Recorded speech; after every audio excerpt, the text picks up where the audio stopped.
نصرت الہی کے منتظر روہنگیا مسلمان۔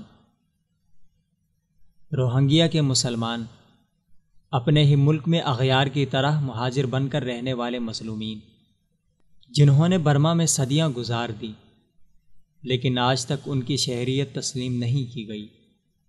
غربت و افلاس میں ڈوبی ہوئی اس بے آسرا مخلوق کی زندگی حیوانوں سے بدتر بنا دی گئی ہے۔ ایک ایسا طبقہ جسے انسان نما گدھ نوچ نوچ کر کھا رہے ہیں، جلا رہے ہیں، ذبح کر رہے ہیں اور ملک بدر کیے جا رہے ہیں۔ سرکاری فوج کے مظالم میں پسے مذہبی تعصب کا شکار برمی مسلمان بدھ مت دہشت گردوں کے ہاتھوں مولی گاجر کی طرح کاٹے جا رہے ہیں، جن کا کوئی محافظ نہیں، کوئی مددگار نہیں، کوئی درد کا مداوا کرنے والا اس روئے زمین پر موجود نہیں۔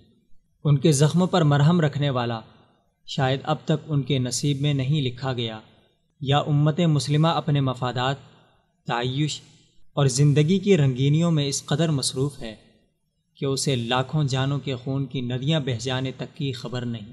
روئے زمین پر بسنے والی یہ قوم پانی کے گھونٹ، روٹی کے نوالے، ایک لمحے کے چین، تن پہ لباس اور سر پہ کسی کے دست شفقت کا برسوں سے انتظار کر رہے ہیں۔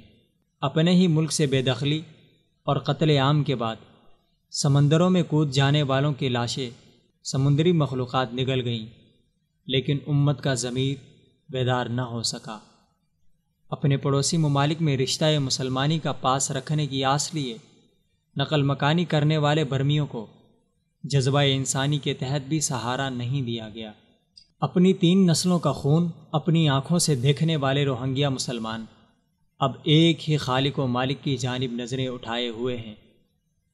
ان کی ڈوبتی ہوئی امیدوں میں کہیں دور امید کی کوئی امنگ شاید اب بھی بس رہی ہے کہ اب بھی وہ کسی کے راہ تک رہے ہیں، وہ اب بھی کسی کا انتظار کر رہے ہیں۔ ان کی آنکھوں سے آنسو تو خشک ہیں، لیکن وہ دل کی نگاہوں سے شاید کسی امید کی مبہم سی کرن دیکھ پا رہے ہیں کہ شاید ان کے درد کا مداوا ہو، کبھی تو ان پر کسی کا دست شفقت رہے۔ شاید وہ اسی امید سے اپنی اجتماعی زندگی کی آخری سانسوں میں بھی پر امید ہیں۔